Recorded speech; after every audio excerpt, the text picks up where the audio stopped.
Hello students. So now we are on the next video for this current electricity series. So this is video number 13 है ना। तो अब हमने वैसे आपने देखा होगा पिछले कुछ दिनों में हमने काफ़ी सारे कुछ बदलाव किए हैं। हम लोग जिस तरह से YouTube पे वीडियोस अब अपलोड कर रहे हैं तो हमने उसमें काफ़ी सारी चीज़ें बदली हैं। तो इसके हिसाब से ही हमने कल के लास्ट वीडियो में यानी हमने एक चीज़ और की थी कि जिसमें हमने वीडियो को प्रीमियर किया था। वीडियो को प्रीमियर करने का एक बड़ा अच्छा एडवांटेज हमें मिला क्योंकि मैंने बहुत सारे क्वेश्चंस उसमें ऑलरेडी लिख रखे थे।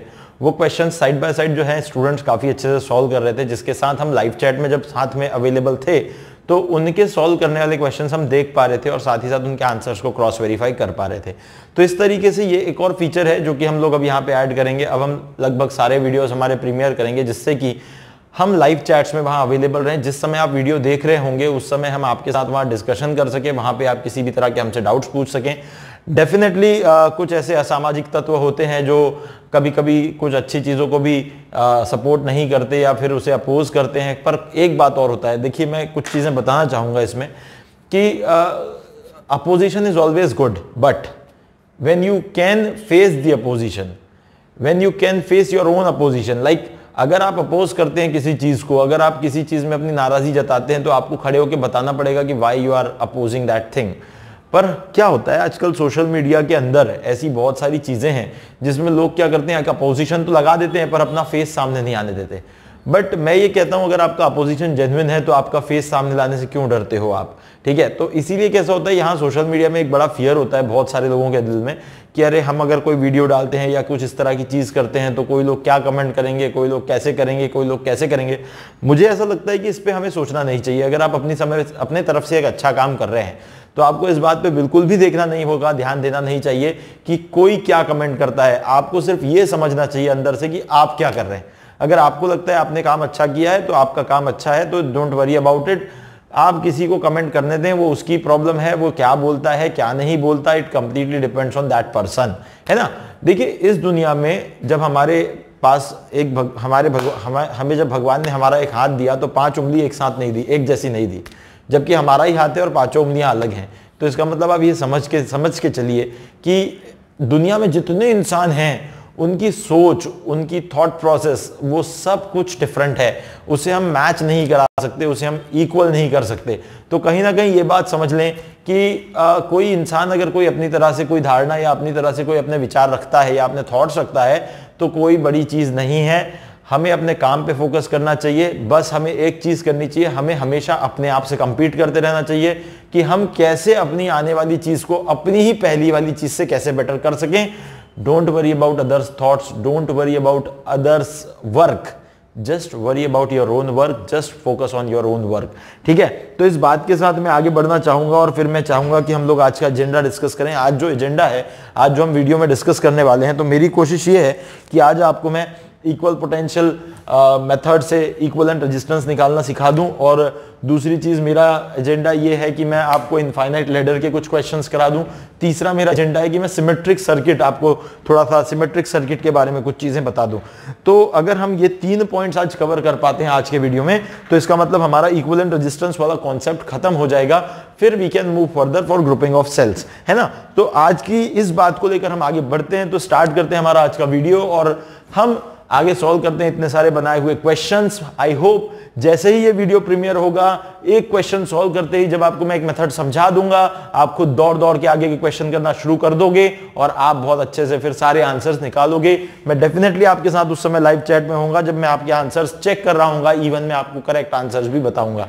तो चले बढ़ते हैं आगे आज के वीडियो में। तो आज हमारा जो पहला क्वेश्चन है, find the equivalent resistance across A B, यही क्वेश्चन है जिसमें ए बी पॉइंट आपको हर जगह सर्किट में दिख रहे होंगे। उन ए बी पॉइंट्स के अक्रॉस आपको इक्विवेलेंट रेजिस्टेंस निकालना है। कुछ बहुत अच्छे बच्चे ये काम शुरू कर चुके होंगे, फटाफट उन्होंने अपनी कॉपी पेन निकाल ली होगी और बहुत फास्ट वो अपने वीडियो को देखते हुए यहाँ पे जो सर्किट डायग्राम बने हैं उन्हें सॉल्व करना शुरू कर चुके होंगे। पर मैं पहले मेथड समझा दूं क्या होता है ये इक्वल पोटेंशियल मेथड। हमें इस मेथड पे फोकस करना है आज के दिन। तो ये क्या होता है, पहले हम इसको एक क्वेश्चन, 2 क्वेश्चन, ये सारे क्वेश्चन से समझने की कोशिश करेंगे। जैसे कि देखिए मैंने बहुत सारे फिगर बना रखे हैं, मैंने कहीं स्पेस नहीं छोड़ा सॉल्व करने के लिए, तो हम इधर उधर एडजस्ट कर लेंगे। जैसे ही हमारा पहला क्वेश्चन सॉल्व हो जाएगा फिर हमें स्पेस मिल जाएगा, दूसरा, तीसरा एंड सो ऑन हम सॉल्व करना शुरू कर देंगे। तो let's start with the video, let's start with the concept of equal potential method. Equal potential method को पढ़ना शुरू करते हैं अब। तो आप जैसे कि यहाँ एक देख रहे हैं, एक रिंग लाइक स्ट्रक्चर है, इस रिंग के अंदर मैंने 4 रजिस्टर्स लगा रखे हैं। यहाँ पे एक पॉइंट ए है, यहाँ पे एक पॉइंट मैंने बी दे रखा है। आपको ये बहुत अच्छे से पता है कि जो कंडक्टर या वायर होता है उसके ऊपर हम कोई रेजिस्टेंस को कंसीडर नहीं करते। इसका मतलब ये है कि ये जो पूरी रिंग बनी हुई है, ये जो वायर की रिंग बनी हुई है, यहाँ कोई भी रेजिस्टेंस नहीं है। इसका मतलब अगर इसका पॉइंट बी, इसका पॉइंट, इस पॉइंट बी के पोटेंशियल को हम वी मान लें तो यहाँ पे भी बी ही पोटेंशियल होगा, यहाँ पे भी बी पोटेंशियल होगा, यहाँ पे भी बी होगा। और इस रिंग पे जितने भी आप पॉइंट्स ले लो उन सबके पोटेंशियल्स ही बी होंगे। यानी आप ये समझ लो कि आपको इतने सारे, या फिर आप बोल सकते हैं infinite point, there are infinite points on the ring which are having potential equal to B।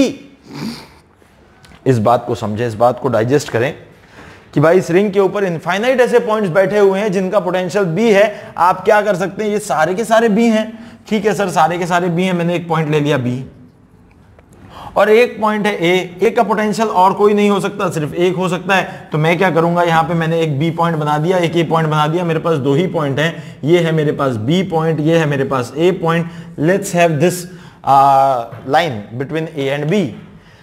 अब आपको सिर्फ A और B के अक्रॉस हमेशा रेजिस्टेंस बनाते जाने हैं। तो अगर आप देखोगे तो यहाँ पे ये वाला एक पॉइंट है, अभी मैं एक और पॉइंट डिफाइन करना पड़ेगा मुझे, ये सेंटर वाला पॉइंट, ठीक है। ये रिंग के सारे पॉइंट तो B है, ये वाला पॉइंट A है, इस पॉइंट को मैं नाम दे दूंगा C। तो आप देख रहे हैं कहीं ना कहीं ये B है सारे पॉइंट्स, ये C पॉइंट है, ये A पॉइंट है। अच्छा, ये वाला भी A इसलिए नहीं हो सकता, बीच में रजिस्टर है, तो ये रजिस्टर होने के कारण ये A का पोटेंशियल जो भी था वो यहां नहीं आ सकता, कुछ ड्रॉप हो जाएगा, इसलिए ये पोटेंशियल कुछ अलग होगा, इसलिए इसका नाम हमने रख दिया C।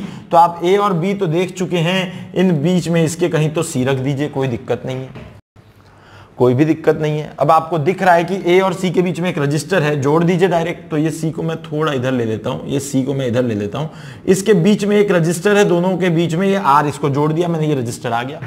अब C और B के बीच में एक रेजिस्टेंस आपको फिर दिख रहा है, इसको गोला कर दो, यहां पे बना दो C और B के बीच में एक रेजिस्टेंस R। फिर आपको C और B के बीच में एक और रेजिस्टेंस दिख रहा है, तो फिर एक और C और B के बीच में एक रेजिस्टेंस बना दो R, ठीक है। फिर आप देखोगे C और B के बीच में एक और रेजिस्टेंस दिख रहा है, तो यहां पे आप C और B के बीच में एक और रेजिस्टेंस बना दो R। इस तरीके से आप देखोगे कि आप C और B और A के बीच में चारों रेजिस्टेंस पुट कर पाए।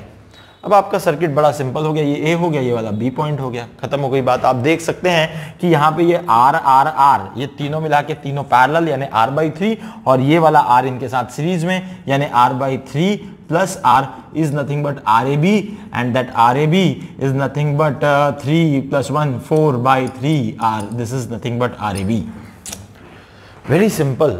कॉमन पोटेंशियल पॉइंट ढूंढो, बस सेम पोटेंशियल वाले पॉइंट ढूंढो फटाफट, और उसके बाद उनको जोड़ दो, काम ही खत्म हो गया, कोई दिक्कत ही नहीं है। या इसको थोड़ा सिंप्लीफाइड वे में अगर मैं बोलूं, इसको थोड़ा सिंप्लीफाइड वे में बोलूं तो क्या करो पता है क्या, ये जो रिंग है, ये रिंग, ये पूरा रिंग ही है ना, ये पूरा तो कंडक्टर है, इस कंडक्टर को उठा के इस पे रख दो, ये वाले पार्ट को, ये वाले पार्ट को गायब कर दो यहां से, इसको उठाओ और यहां रख दो, क्योंकि ये पूरे B पॉइंट्स हैं, पूरे B पॉइंट्स है, इसको उठाया इधर रख दिया, ठीक है, ये इतना सर्किट गायब हो गया। अब ये वाले भी पूरे B पॉइंट है, इन सबको समेटो, इन सबको समेटो, इन सबको समेटो और ऐसा एक बना दो, इन सबको समेटो और ऐसा एक बना दो। देखो जरा क्या बनता है, इन सबको हटाओ और इन सबको समेट के एक पॉइंट बना दो, एक ही पॉइंट पे जोड़ना है आपको। तो इसको अगर इस पॉइंट पे लाके जोड़ना है तो ऐसा जोड़ना पड़ेगा, इसको अगर इस पॉइंट पे लाके जोड़ना है तो ऐसा जोड़ना पड़ेगा। देखो जरा अब ये तीनों कैसे दिखते हैं, या अगर थोड़ा समझने के लिए मैं और इसको अगर ऐसा बना दूं तो ये देखो ऐसा जोड़ दो, या इसको भी लेके ऐसा जोड़ दो। अब देखो जरा कैसे दिखते हैं, देखो जरा कैसे दिखते हैं, ये आपका B पॉइंट आ गया, वही बन गया ना सर्किट। बस सोचने की देरी है, आप अगर सोचोगे तो आप बड़े आसानी से निकाल पाओगे। तो ये हो गया हमारा पहला क्वेश्चन। शायद लोगों के दिमाग में कॉन्सेप्ट आ गया होगा, अगर कॉन्सेप्ट आ गया होगा तो अब आप दौड़ेंगे और दौड़ के पूरे क्वेश्चंस मेरे सॉल्व कर लेंगे आगे के। और जिनके कॉन्सेप्ट दिमाग में नहीं आया होगा, I am available in live chat right now, so you can ask the doubt, and if you have got the concept फटाफट आगे बढ़ो। और नेक्स्ट क्वेश्चन वैसे भी मैं वीडियो में अभी बता ही रहा हूं, तो आप अगर क्वेश्चन का डाउट इधर पूछना चाहें तो पूछ सकते हैं, अदरवाइज फोकस करें इस नेक्स्ट क्वेश्चन पे। अगेन वहां भी A पॉइंट अलग था, यहां A पॉइंट हमने सेंटर पे ले लिया है। अब फिर से मैं बताऊं अगर, तो आपके पास अब एक A पॉइंट है और ये B है, तो फिर से ये B हो गया, ये B हो गए, सारे ही तो B हो गए, ये सारे ही तो B हो गए। यहां पे कोई रेजिस्टेंस नहीं है, यानी इस रिंग पे हर पॉइंट B है, हर पॉइंट B है। तो ये A है, ये वाला B है, यानी ये AB के अक्रॉस एक हो गया, ये A है, ये वाला भी B है, तो ये AB के अक्रॉस दूसरा हो गया, A है, ये वाला B है, तो AB के अक्रॉस तीसरा हो गया, ये A है, ये वाला B है, तो AB के अक्रॉस चौथा हो गया। AB के अक्रॉस 4 रेजिस्टेंस लगे हैं, अगर AB के अक्रॉस 4 रेजिस्टेंस लगे हैं तो this is A, this is B, तो आप कैसे दिखाएंगे? तो ये 1 हो गया, ये 2 हो गया, ये 3 हो गया और ये वाला 4 हो गया। इस तरीके से AB के अक्रॉस 4 रेजिस्टेंस लगे हुए हैं, same potential, that is A and B, उसके अक्रॉस 4 पोटेंशियल है, यानी चारों डेफिनेटली पैरेलल में होंगे। हमने एक बात पढ़ रखी थी कि भाई अगर कुछ रेजिस्टेंसेस के अक्रॉस पोटेंशियल ड्रॉप्स इक्वल हैं, सो या सेम है, कहना चाहिए मुझे सेम है, so they are in parallel.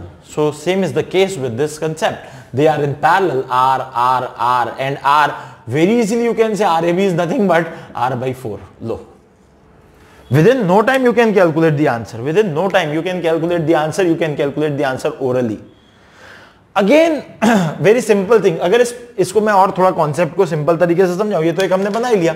अब आप ये सोचो कि ये A पॉइंट को ऐसा पकड़ के मैं उठा लूं, A पॉइंट को ऐसा पकड़ के, ये ऐसी रिंग रखी है, A पॉइंट को ऐसा पकड़ के उठा लूं, तो ये जो नीचे वाले B होंगे ये पूरे ऐसे एक जगह जमा हो जाएंगे, यानी A और नीचे वाले पूरे B। तो AB के अक्रॉस आपको कितने रेजिस्टेंस दिखेंगे? सोचो जरा, 1 2 3 4, ये 4 ही तो ब्रांच दिखेंगी। आपने A को ऐसा उठा लिया तो 1 2 3 और 4, ये B के अक्रॉस, AB के अक्रॉस 4 रेजिस्टेंस, चारों कैसे पैरेलल में। खत्म हो गई कहानी, R/4। ये अगला चीज हो गया, ये नेक्स्ट क्वेश्चन हो गया। चलो इसके बाद में इस क्वेश्चन नंबर 3 पे आता हूं।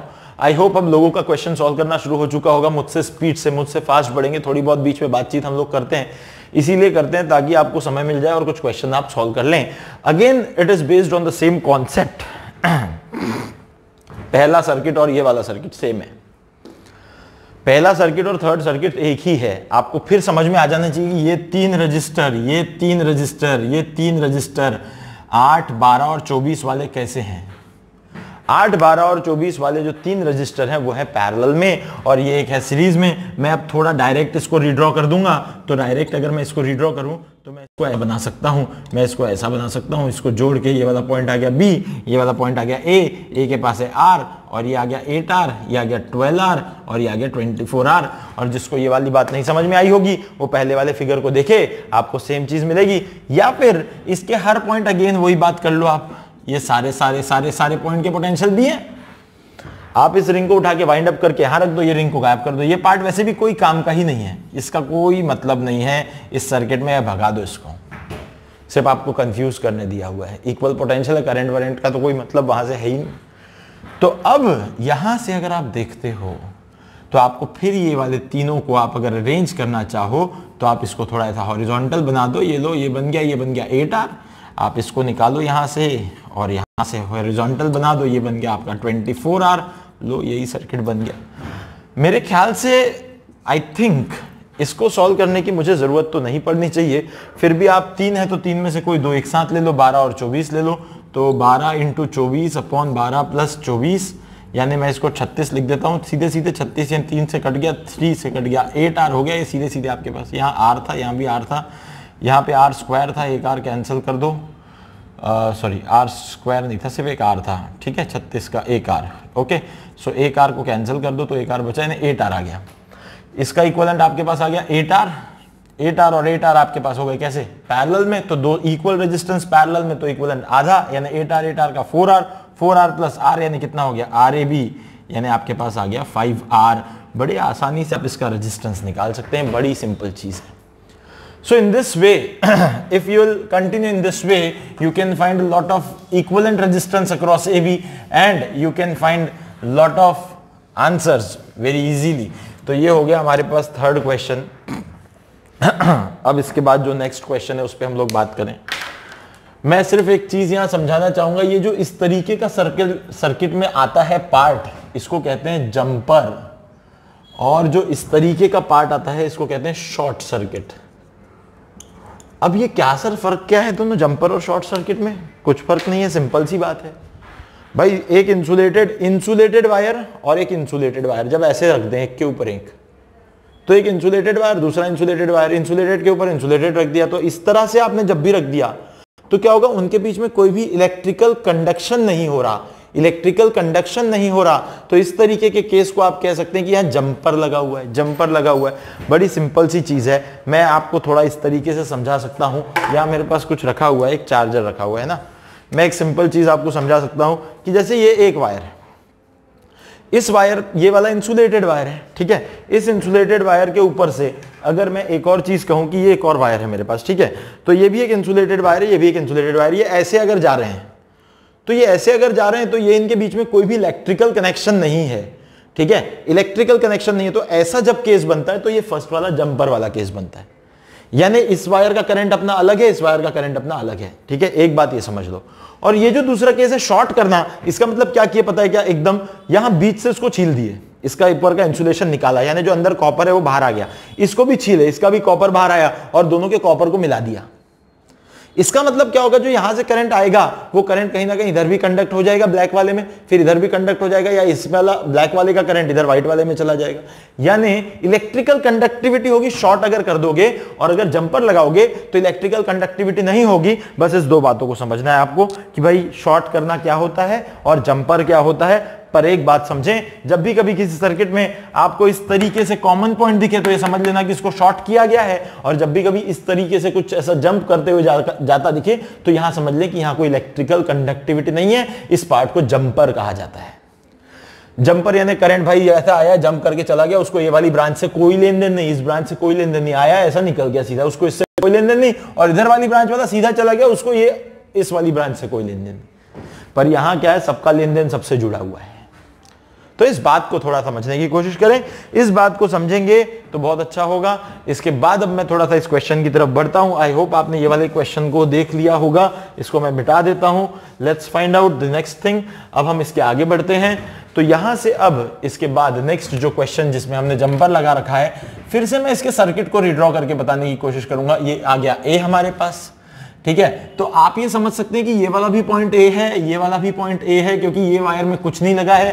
फिर उसके हिसाब से ये वाला भी पॉइंट बी है, ये वाला भी पॉइंट बी है, और हमारे पास देखेंगे तो कोई और पॉइंट नहीं है, सिर्फ ए और पॉइंट बी ही है, दो ही पॉइंट है, हम इसको ऐसा लिख देंगे। अब आप देखेंगे तो ये ए बी के बीच में 60 ओम लगा है। सबसे पहले मैं इसको बहुत आसानी से लगा देता हूं, तो ए बी के बीच में भाई लगा दो, ए बी के बीच में ये लगा दिया मैंने 60 ओम, कोई दिक्कत ही नहीं है। फिर आप देखेंगे कि ये वाला 60 ओम भी जो है ये ए और बी के बीच में ही लगा है, तो भी एक और ए और बी के बीच में 60 ओम लगा दो, कोई दिक्कत नहीं है, ये हो गया काम खत्म। अब आप अगर देखेंगे तो ये जो ब्रांच है, ये वाली ब्रांच देखो, ये वाली ब्रांच, इसमें 10 लगा है और इसमें 20 लगा है। ये सीधी ब्रांच ए से कहां जा रही है, बी के पास जा रही है, ए से जा रही है बी के पास। यहां तो जंपर है, इसलिए इसको कोई और पॉइंट लेने की जरूरत नहीं है, क्योंकि यहां से करंट सीधा जा रहा है 10 और 20, ये 10 और 20 यानी टोटल 30 ओम। 30 ओम फिर से ए बी के अक्रॉस लगा है, तो मैं ऐसा लगा दूंगा, ये लो 30 ओम। तो मेरे पास ये वाले रेजिस्टेंस भी काम हो गए इसके। अब फिर देखोगे तो ये वाली ब्रांच भी फिर से देखो ए और बी के अक्रॉस ही लगी है, तो 20 और 10 30, फिर से एक और ब्रांच लगा दो 30 की ए बी के अक्रॉस। लो भाई, बहुत सिंपल है। हाँ, पर यहां देखना, यहां इसका नाम रखना पड़ेगा सी, क्योंकि वहां इलेक्ट्रिकल कनेक्शन हो गया है, वहां कुछ अलग पोटेंशियल होगा, तो वहां पे हम लोगों को देखना पड़ेगा कि वो सी का क्या मीनिंग है। बट अभी फिलहाल उस पर नहीं जाएंगे, कंपैरिजन बता रहा था। अब इसको देखोगे तो बड़े आसानी से आप बता पाओगे। ये 60 और 60 पैरेलल में लगा के इसका बना 30 ओम, और ये 30 और 30, अब एक काम करो ना, इन 30 का मतलब इसको सिंपली कर लेते ना, तो 30 ओम तो ये बना, तो आपके पास हो गया एक 30 ऊपर, फिर 2 और ये तीसरा 30, ठीक है। तो ये 30 और 30 ए बी, तो आर ए भी बना आपके पास में, सीधे सीधे 30 के 3 पैरेलल में यानी 10 ओम, खत्म बात। तो बड़ा सिंपल है, आपको सिर्फ और सिर्फ प्रोसेस समझनी है, आपको सिर्फ और सिर्फ ये बात समझनी है कि मैं बता रहा हूं उस चीज को फॉलो करना है। आप फॉलो करोगे, बड़े आंसर अच्छे से निकल के आएंगे, बहुत मजा आएगा और चीजें अच्छे से सॉल्व हो जाएंगी, ठीक है। तो ये एक चीज हो गई। इसके बाद में हम अगर आगे बढ़े तो हमारे पास और कुछ क्वेश्चंस हैं। इसको हम अगर देखें तो मैं इसको अब अगर देखूं तो इसको भी रीड्रॉ करने की कोशिश कर लेते हैं। तो इसको रीड्रॉ करने की कोशिश करें तो ये देखो, ये वाला ए है, सॉरी ये वाला भी ए है, सेम रास्ते पे चलें, ये वाला भी ए है, यहाँ वाला पॉइंट बी है, यहाँ वाला पॉइंट बी है, यहाँ एक पॉइंट हमें लेना पड़ेगा सी, क्योंकि यहाँ शॉर्ट हो रहा है, ठीक है। तो अब बड़े आसानी से हम लोग क्या करते हैं, हम लोग एक काम करते हैं, हम ए और बी फिर से बना देते हैं। भाई ये बी बन गया, ये वाला ए बन गया। ठीक है। C कहीं तो बीच में होना चाहिए, तो हम एक काम करते हैं यहाँ C भी बना देते हैं, ठीक है। अब हमारे पास क्या हो गया, तो A और C के अक्रॉस ये 2 ओम है, लो भाई A और C के अक्रॉस ये 2 ओम का लगा दो, ये 2 ओम हो गया। फिर हमारे पास C और B के अक्रॉस में 4 ओम है, और फिर इसके तरह अगर हम देखें तो C और B के अक्रॉस यहाँ पे हमने एक 4 ओम का लगा दिया, 4 ओम हो गया, इसको कर दो। फिर इसके बाद आप अगर देखोगे तो C और B के अक्रॉस एक और 6 ओम है, यानी इसके साथ C और B के अक्रॉस है, इसलिए ये पैरेलल में लग जाएगा, तो ये वाला हो गया 6 ओम, ठीक है। फिर इसके बाद ये A और C के अक्रॉस एक 8 ओम है, यानी A और C के अक्रॉस अगर आप देखेंगे तो ये वाला A और C के अक्रॉस एक और 8 ओम, या मैं ऐसा बना रहा हूं दूर से थोड़ा सा, मैं इसको देखो, सुनो एक चीज बताता हूं, मैं अगर इसको ऐसा इस पे जोड़ भी दूं तो कोई फर्क नहीं पड़ेगा, क्योंकि ये पॉइंट तो कॉमन ही है। तो आप चाहो तो इसको ऐसा बना दो, ऐसा करके, यानी इससे क्या होगा, थोड़ा सा आपको ज्यादा आसानी होगी समझने में कि भाई ये दोनों पैरेलल है, ये दोनों पैरेलल है, और ये पूरा आपस में सीरीज में है। तो मैंने ये A और C के अक्रॉस जो बनाया था, ये वाला कौन सा बनाया था मैंने, ये वाला कौन सा बनाया था, 2 ओम, और ये वाला 8 ओम, ठीक है, ये 8 ओम है। अब आपको दिख रहा है कि हमने मेन चारों रेजिस्टेंसेस तो बना दिए, अब ये 3 ओम वाला जो है वो AB के अक्रॉस है, यानी पूरा यहां से लेके A से लेके B तक बनाना पड़ेगा भाई, वो 3 ओम है, इसको बना दो। और आपको दिख रहा है ये 6 ओम भी AB के अक्रॉस है, तो यहां से AB के अक्रॉस एक और 6 ओम का रेजिस्टेंस आप बना दो, यानी आपके पास ये 6 और 3 मिला के तो वैसे ही 2 हो गए, आप 2 ओम हो गए, 6 3 2 बताया था ना मैंने, 6 3 2। अब 8 और 2 और 6 और 4, 8 और 2 और 6 और 4, अब 8 और 2 का पैरेलल निकाल दो पहले, तो 8 × 2 / 8 + 2 यानी कितना हो गया 10, ये कटेगा 5 से, तो 8/5 तो इसका आ गया, और ये 6 और 4 का पैरेलल, तो 6 × 4 / 6 + 4 = 10, तो ये 2 से कटेगा 5 से, तो ये 12/5 आ गया। अब 8/5 12/5 का मतलब आपको सीरीज में मिल रहा है ये, तो 8/5 12/5 को सीरीज में देखोगे तो आपको मिल जाएगा 8/5 + 12/5, आपको मिल जाएगा 8 और 12 यानी 20, 20/5 यानी 4 मिल जाएगा आपको, ये 4 ओम मिल गया। अब आप देखो बड़े आराम से, ये 4, ये 3, ये 6 है ना, तो बहुत आसानी से आप फिर से एक और सर्किट रीड्रॉ कर सकते हो। ये 4 ओम हो गया, इसके बाद वाला आपके पास एक 3 ओम्स का हो गया, और इसके बाद वाला एक आपके पास 6 ओम का हो गया। देखो कितना बड़ा सर्किट है, और हमने उसे रिड्यूस करके कितना सा कर दिया, 4, ओके सॉरी 4 3 और 6, हाँ नहीं बराबर है ना, 4 ओम तो ये हो गया, 3 और 6 हमने एक्चुअली इसका 3 और 6 का भी निकाल लिया है, उस 3 और 6 को हमने क्या बोल दिया 2, तो यहाँ पे मैं सीधे 2 ही ओम लगा देता हूँ। अब 4 और 2 पैरेलल में हो गया, तो RA भी जो आपका बना फाइनली वो बना 4 × 2 / 4 + 2 यानी 6, ये कटा 3 से यानी 4/3 ओम, ये आपके पास आ गया फाइनल रेजिस्टेंस। आई होप कि आप इंजॉय कर रहे होंगे इन क्वेश्चंस को, बड़ा मजा आएगा।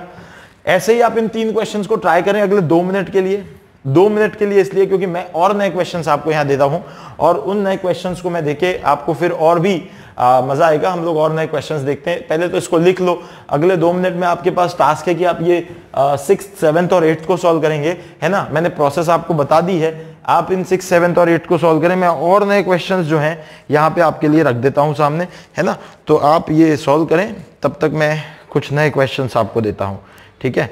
अब इसके बाद जो है 1 मिनट हम ले सकते हैं,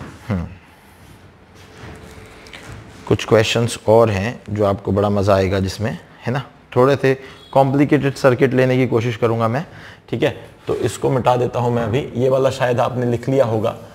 अब इसके बाद थोड़े कॉम्प्लिकेटेड सर्किट लेने की कोशिश करेंगे हम, ये लिख लिया होगा सभी ने आई होप। अब हम कैसा है थोड़ा स्टार वगैरह बनाएंगे, बढ़िया बढ़िया सर्किट है मेरे पास।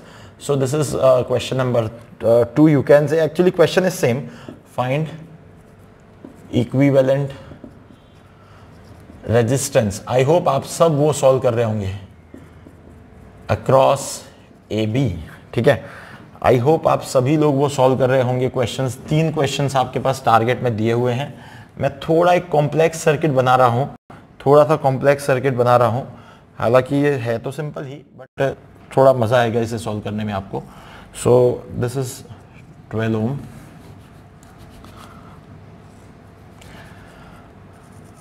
तो साथ साथ आप सॉल्व करते रहें और बड़ा इंटरेस्ट लें इस चीज़ को सॉल्व करने में, क्योंकि अब अगर आप इंटरेस्ट लेके सॉल्व करेंगे तो डेफिनेटली आपको चीज़ें आने लगेंगी।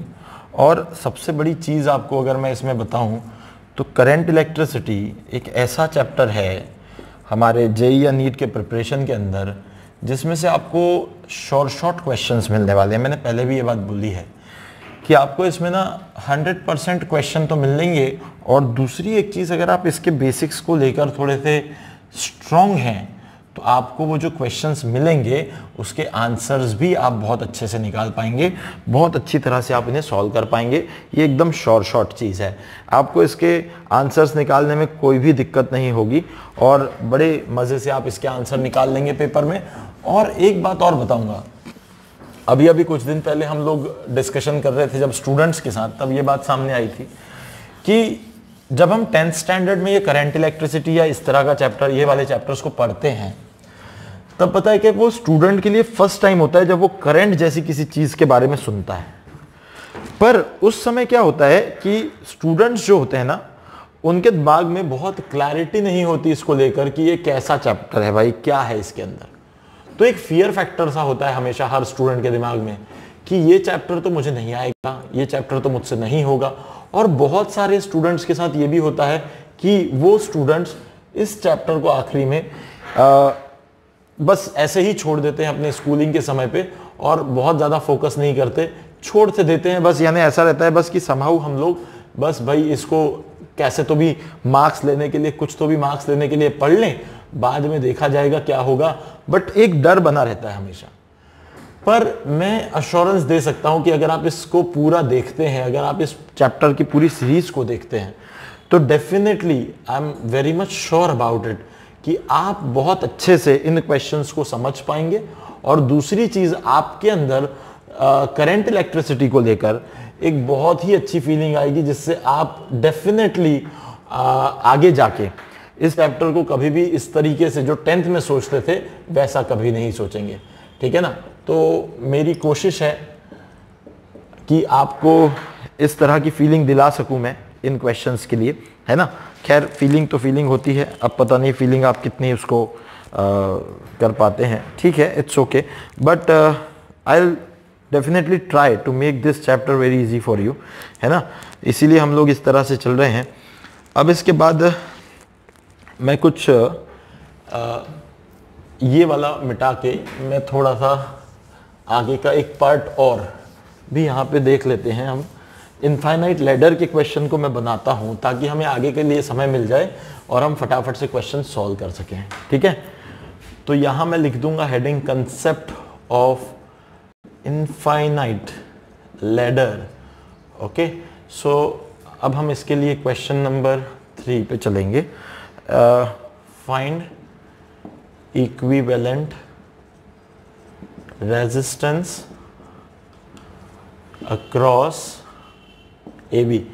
सारे बच्चे ध्यान रखें, 1 2 3 4 5 क्वेश्चन आपके पास आ गए हैं।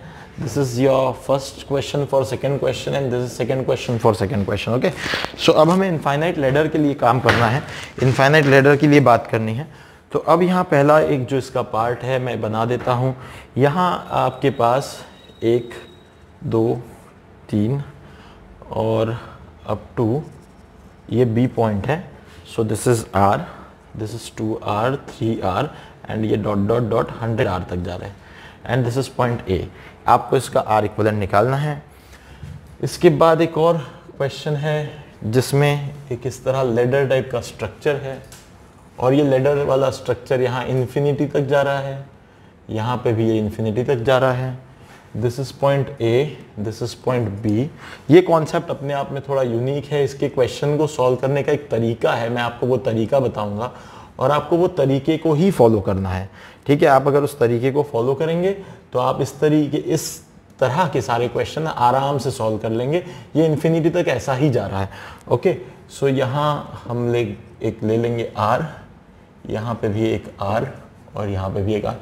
आप देखेंगे तो ये क्वेश्चन में ना एक पैटर्न रिपीट हो रहा है और वो इन्फिनिटी तक जा रहा है ना। एक क्वेश्चन मैं इसी तरह का आपको दूंगा जिसमें ये आपको होमवर्क के लिए दूंगा, ठीक है, क्योंकि मैंने एक क्वेश्चन करा दूंगा मैं ये वाला, उसके बाद का एक क्वेश्चन आपको होमवर्क के लिए देंगे। तो ये एक आपके लिए होगा, ये भी एक इनफाइनाइट लैडर है, ठीक है।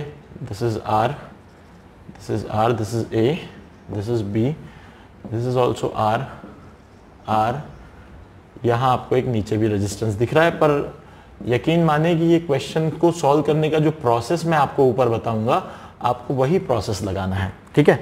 So this is again one more question, I have one more question but let it be, will solve it later on. Okay, so this is about infinite ladder, है ना। So let's find out now the value of this things, है ना। पहले मैं काम करता हूं, क्योंकि मैंने आपको कुछ समय दिया है, तो मैं पहले आपको इसके आंसर्स बताता हूं, फिर उसके बाद मैं खुद इसे सॉल्व कर दूंगा। पर पहले आपको आंसर्स बताता हूं ताकि आपको कुछ कॉन्फिडेंस मिले, कुछ सेल्फ बिलीफ मिले कि हाँ चलो हमने सॉल्व किया है, बढ़िया है, हमें आंसर अच्छा मिला है। तो इसका ए जो है, यानी ये वाला जो पार्ट है, मैं इसके आंसर्स अभी यहाँ लिख देता हूँ। आपको जो पहले वाले का आंसर मिला होगा, आई होप इसका आंसर आपको मिला होगा 4 ओम, ठीक है, दिस इज द आंसर। और इसके बाद जो सेकेंड वाला है उसका आंसर आपको मिला होगा 2 ओम, मिला होगा तो you will be very happy, है ना। और फिर जो थर्ड वाला है आपको शायद उसका आंसर जो थर्ड वाला है, अगर आपने सही से सॉल्व किया होगा आई थिंक, तो उसका आंसर मिला होगा आपको 216/35R, ये मिला है आपको RAB, ठीक है। तो आई थिंक अगर आपने अच्छे से सॉल्व किया होगा तो आपको ये आंसर्स मिल जाएंगे, अदरवाइज मैं तो सॉल्व कर ही रहा हूं, कोई दिक्कत ही नहीं है। अब हम इनको 1 बाय 1 सॉल्व कर लेते हैं, ठीक है। तो अब फर्स्ट क्वेश्चन अगर हम देखें, वैसे टाइम कितना हो रहा है, कितने मिनट हो गए इसमें, 30 मिनट्स हुए हैं, वेरी गुड, चलो 30 मिनट्स हुए तो अभी हमें मोस्ट प्रोबेबली हम सिमेट्री तक पहुंच जाएंगे इस लेक्चर में। तो अब यहां से देखोगे तो ये ए है, तो ये भी ए है, देखो यहाँ कुछ नहीं लगा है, तो हम इसको बोल सकते हैं कि भाई ये वाला भी पार्ट जो है इसका पोटेंशियल भी ए है, ये सारे पॉइंट ए हो गए, ये पॉइंट भी ए ही हो गया, इसका मतलब ये भी ए, ये भी ए, ये पूरे ए, तो इसको उठा के इधर जोड़ दोगे अगर आप, तो ये यहाँ से पूरा सर्किट को मैं अब रिड्यूस करते चलता हूँ, तो आप इसको क्या कर सकते हो, 6 ओम को उठाओ और ऐसा लगा दो, क्योंकि आपको इधर ही जोड़ना है, यही पॉइंट ए हो गया आपके पास। या फिर अगर आप चाहो तो इसको ऐसा जोड़ लो, चलो ये ऐसा जोड़ लो, है ना। तो ये 6 ओम आपके पास ऐसा आ गया, 6 ओम आ गया, 12 ओम आ गया, ये पॉइंट ए है आपके पास। अब ये जो बी है ना, इसको भी रिड्यूस करते आओ, यहाँ पे भी कोई मतलब का नहीं है ये वाला, इस तरह से ये वाला पॉइंट भी क्या हो जाएगा आपका बी, और यहाँ पे भी आपके पास एक 6 ओम का रेजिस्टेंस लग जाएगा, ये रेजिस्टेंस 6, 12, 6, 12 और ये वाला 8। अब आप देखेंगे कि ये तो आंसर है, 4 ओम मैंने लिख रखा है, लास्ट में हम चेक कर लेंगे क्या आता है। अब ये जो पॉइंट है ये भी एक ही पॉइंट है, ये भी कॉमन पॉइंट है, तो एक्चुअली क्या होगा, ये पॉइंट डायरेक्टली इससे जुड़ जाएगा, यानी आप देख सकते हैं ये दोनों पैरेलल और ये पूरा सीरीज, और फिर ये पूरा इस 8 ओम के साथ पैरेलल। तो आपको 12 और 6 का इक्विवेलेंट निकालना होगा। 12 और 6 का इक्विवेलेंट क्या होगा भाई, तो 12 × 6 अपॉन 12 + 6 यानी 18, ये कटेगा 3 से, ये कटेगा 4 से, तो 4 ओम आ गया, 4 ओम इसका भी आ जाएगा, आपको बहुत आसानी से समझ में आ जाएगा। तो 4 और 4 आ गए कितने, ये हो गए पूरे 8। तो आप देखोगे सर्किट बड़ा छोटा सा हो गया, ये वाला 8 और ये वाला 8, ये वाला ए और ये वाला बी, ठीक है, ये 8 और ये 8, 8 8 पैरेलल में बनेगा 4, ये आंसर आ गया था। तो इस तरीके से आप देख सकते हैं, बड़ा सिंपल है, बहुत सिंपल सर्किट है, बहुत आसानी से आप रिड्यूस कर सकते हैं, ठीक है। तो मैं इसको मिटा देता हूं फिलहाल, बड़ा सिंपल है। कई लोगों ने आंसर निकाल लिया होगा, वो लोग ये बोल रहे होंगे सर हमारा तो आ गया था, तो आई कैन से कि चलो वेरी गुड फॉर दैट, आपने आंसर निकाला, इट्स गुड, ठीक है ना। बट जिन लोगों का नहीं आया उनके लिए मुझे बताना जरूरी है। अब फिर वही सेम है, वैसा ही है, देखो ये भी पॉइंट ए हो गया, तो इसको भी हटाओ यहां से, ये वाला पॉइंट ही सीधे हटाओ यहां से, यही पॉइंट ए हो गया, सोचो ये 6 ओम को हटाओ यहां से, ये 6 ओम को हटा के इसके पैरेलल में लगा दो, ये 6 ओम हो गया। बड़ी सिंपल सी चीज है यार, ये ए, ये वाला पॉइंट ए, ये वाला पॉइंट बी, ये 6 और 6 ये हटाओ इसको, 6 और 6 क्या बन जाएगा बोलो, 3 बन जाएगा। ये 3 ओम ले लो, ये 3, ये 1 और ये 2, ये पूरे कैसे हो गए, सीरीज में हो गए, इनमें सेम करंट चलेगा, और ये एक ब्रांच हो गई, तो 3 2 5 और 1 6 और ये वाला 3 हो जाएंगे पैरेलल में, तो ये पूरा की पूरा जो हो जाएगा RAB 6 और 3 होता है 2, यानी 2 ओम का बन जाएगा। ये लो आंसर आ गया। So again it is very simple, I am telling you it is very simple. कुछ स्टूडेंट्स जो आंसर निकाल पा रहे होंगे ना, उन्हें बड़ा मजा आ रहा होगा, उन्हें ये फीलिंग आ रहा होगा यार क्या चीज पढ़ रहे हैं हम लोगों ने, क्यों इस चैप्टर को ऐसा सोचा था कि ये तो बड़ा डिफिकल्ट है, बड़ा ये है, यानी इजी नहीं है अंडरस्टैंडिंग के लिए। बट अगेन अब हमारे पास ये लास्ट क्वेश्चन है, इसका आंसर ये है, तो इसको देख लेते हैं। अगेन ये वाला भी पॉइंट ए है, ये वाला भी पॉइंट बी है। अभी आप अगर देखोगे तो ये कोई पॉइंट ए नहीं हो सकता क्योंकि बीच में रजिस्टर लगा है, ठीक है। तो ये वाला भी पॉइंट बी नहीं हो सकता क्योंकि यहाँ पे भी रजिस्टर लगा है, तो हम इसको पर ये एक बात तय है कि ये डायरेक्ट जुड़ा हुआ है, यानी सेम पोटेंशियल वाले पॉइंट है, इसका नाम सी रख देते हैं। अब आप देखोगे तो ए सी के अक्रॉस ये लगा है, ए सी के अक्रॉस ये लगा है, और साथ ही साथ आप देखोगे तो BC के अक्रॉस ये लगा है, और BC के अक्रॉस एक और रेजिस्टेंस ये वाला लगा है। अब आपके पास फिर से वही बात आ गई, आप बनाओ A, यहां पे बना दो आप B, ठीक है ना, और बीच में कहीं बना दो C, ठीक है। तो आपको सबसे पहले A और C के अक्रॉस दिख रहा है ये 3R का रेजिस्टेंस, तो यहां बना दो 3R का रेजिस्टेंस। फिर आपके पास एक और चीज है A और 6 के अक्रॉस, ये A और C के अक्रॉस सॉरी 6R का रेजिस्टेंस, तो यहां पे भी आप लगा दो 6R का रेजिस्टेंस। यह बात हो गई आपके पास। अब आपके पास में क्या रखा है, B और C के अक्रॉस 12R का रेजिस्टेंस, तो B और C तो ये पूरा पॉइंट ही है, यहां पे लगा दो 12R का रेजिस्टेंस, दिस इज 12R। अब फिर से आपके पास B और C के अक्रॉस 6R का रेजिस्टेंस, तो यहां पे लगा दो 6R का रेजिस्टेंस। अब आपको दिख रहा होगा ये दोनों पैरेलल और आपस में सीरीज, तो आपको अब RA भी लिखना है। तो 6 3 2 यानी ये तो आ गया आपके पास 2R, और 12 और 6R यानी 12R इंटू 6R, ये दिख नहीं रहा होगा शायद, upon 18R square, sorry 18R सिर्फ है ना, R स्क्वायर नहीं, एक R कैंसिल, तो ये 6 से कटेगा 3 से, ये कटेगा 4 से, तो 4R आ गया सीधे सीधे। तो आपको दिख रहा है कि ये 4R है, और ये मेरे ख्याल से कुछ इसमें गड़बड़ है, क्योंकि ये 2R है 4R है, तो ये तो सीधे सीधे 6R आता है, इतना बड़ा आंसर तो आता नहीं है। लेट्स सी, हो सकता है कुछ गड़बड़ हो, ठीक है। अच्छा, एक गड़बड़ थी एक्चुअली, जो बुक में दिया है उसमें यहाँ पे 18R है, ठीक है, तो ये 18R ले लिया अपन ने, 6R ले लिया ना उसको, तो मैंने जो वैल्यूज दी है ना उसके हिसाब से ये आंसर नहीं आएगा, ये आंसर आएगा जब ये वैल्यूज चेंज होगी। यहाँ पे आप देख सकते हैं, यहाँ पे बुक के अंदर वैल्यू अलग दी है, यहाँ 18R दी है, यहाँ पे भी अलग वैल्यू दी है, यहाँ पे दी है 9R, ये 3R बराबर है, ये 6R बराबर है, तो ये 18R दिया है एक्चुअली बुक में, और ये 9R दिया है, इसलिए वो थोड़ा चेंज आ रहा है आंसर, अदरवाइज अपना आंसर 6R करेक्ट है, ठीक है, कोई दिक्कत नहीं है। तो हमने कुछ वैल्यूज में वो थी चीजें, इसलिए वो उस तरह से आंसर मिल रहा है, otherwise conceptually it is correct, okay. So ये एक चीज हो गई। तो अब यहां से आगे ये तो हमने कर लिया एक लॉट ऑफ क्वेश्चंस पूरे, अब दूसरा लॉट ऑफ क्वेश्चन है हमारे पास, इसको मैं मिटाता हूं। अब इसको मिटाने के बाद अब हम फिर से अब आगे बढ़ते हैं, वहां से आप देख रहे हैं थोड़ा सा कॉम्प्लेक्स सर्किट है, थोड़ा सा भी नहीं है तो सिंपल ही, आप बात को जैसे मैंने बताया है वैसे आप लगा दें तो आपको सर्किट जो है वो बड़ा आसान सा दिखेगा, कोई कॉम्प्लेक्स तो है नहीं सर्किट, वो भी बहुत आसान ही है, ठीक है ना। तो आप इसको लेके चलें आगे। अब यहाँ से शायद कुछ अच्छे बच्चों ने सॉल्व किया होगा, तो मैं एक बार इसका आंसर बता दूं दोनों ही क्वेश्चन का। अगर आपको आंसर मिला है तो वेरी गुड, और अगर नहीं मिला है तो I will solve it, don't worry, ठीक है। सो पहली बात, एक बार मैं फिर से क्वेश्चंस के अंदर वैल्यू चेक कर लेता हूँ। 12 है, 6 है, 12 है, 8 है, 6 है, 2 है, 4 है, ओके, और फिर ये वाला तो आ रही है, ठीक है। ये हो गई बात। इसका पहले वाले का जो आपको आंसर मिलना चाहिए, इसका आंसर आपको मिलना चाहिए 4 ओम, ठीक है, फर्स्ट वाले का। और जो दूसरे वाले का आपको आंसर मिलना चाहिए, जो आपने स्टार देख रहे हैं आप, जो हमने स्टार बना रखा है, उसका आंसर मिलना चाहिए आपको 7R/2, ठीक है। तो लेट्स सी मिलता है कि नहीं मिलता है ना, फिर उसके बाद आगे बढ़ जाएंगे हम। जो लोगों ने सॉल्व किया होगा मैं उनके लिए बोल रहा हूँ, क्योंकि सॉल्व करने वाले स्टूडेंट्स हमेशा ये चाहते हैं कि उन्हें आंसर पहले बताया जाए, ठीक है। जो बेचारे बैठे हुए हैं, जो देख रहे हैं सिर्फ कि कैसे होता है, चलो हम तो देख के घर जाएंगे, तो वो लोग बेचारे वैसे भी ये बैठे हैं सोच के कि मैं कब सॉल्व करूंगा और वो कब सॉल्व कर लेंगे। तो let it be, will solve it, no worries about it. वही है, इक्वल पोटेंशियल के पॉइंट ढूंढो, आपको वही देखने हैं सबसे पहले। इक्वल पोटेंशियल के पॉइंट ढूंढते हो अगर आप, तो आपको दिखता है यहाँ पे काफी सारा कि ये जो नीचे दिख रहा है बॉटम, इसमें अगर आप देखेंगे तो यहाँ पे आपको सारे पॉइंट सेम ही दिख रहे हैं। आप चाहेंगे तो इनको सबको जोड़ सकते हैं, ठीक है ना। आपको दिखेगा कि यहाँ पे भी ये जो पॉइंट है, ये वाला पॉइंट, ये देखो ये पॉइंट और ये पॉइंट, यहाँ बीच में कुछ नहीं है, तो ये सेम पोटेंशियल, ये सेम पोटेंशियल, यानी मैं इसको थोड़ा रिड्यूस करता हूँ। सर्किट को कहाँ से रिड्यूस करना शुरू करूँ, थोड़ा हमें सोचना पड़ेगा। सोचने के बाद ही हमारे दिमाग में आएगा अच्छा इसको ऐसा भी कर सकते थे, वैसा भी कर सकते थे, ऐसा भी हो सकता था, वैसा भी। देखो मैं सर्किट को रिड्यूस करना शुरू करता हूँ, रिड्यूस यानी तोड़ना शुरू करता हूँ। इसको सबसे पहले मैं 6R को हटा सकता हूँ यहाँ से, और 6 ओम को हटा सकता हूँ यहाँ से, और मैं इसको ऐसा लगा सकता हूँ।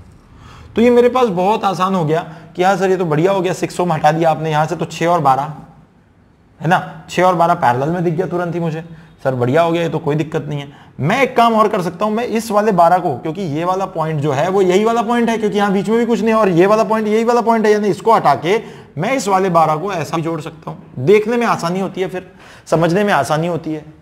अगर आपको समझ में आ रही होगी चीज, तो ये 12 और 6 हो गए, ये 12 और 6 हो गए। मैं 12 और 6 का पहले इक्विवेलेंट निकाल दूं कहीं तो भी, क्या बनता है भाई 12 इंटू 6 अपॉन 12 प्लस 6 यानी 18, ये काटेंगे 4 आता है शायद, तो ये 3 काटेंगे तो 4 आ जाएगा, ये माना 4। सर अब एक काम करते हैं, इसको तो बड़ी अपन 4 ओम लिख देते हैं यहाँ, इसको इतना बड़ा सर्किट हटाएं, हटाओ इसको यहाँ से, इसको हटाओ यहाँ से, इसको लगा दो सिंपल करके, ये लो भाई 4 ओम, ये लो हो गया।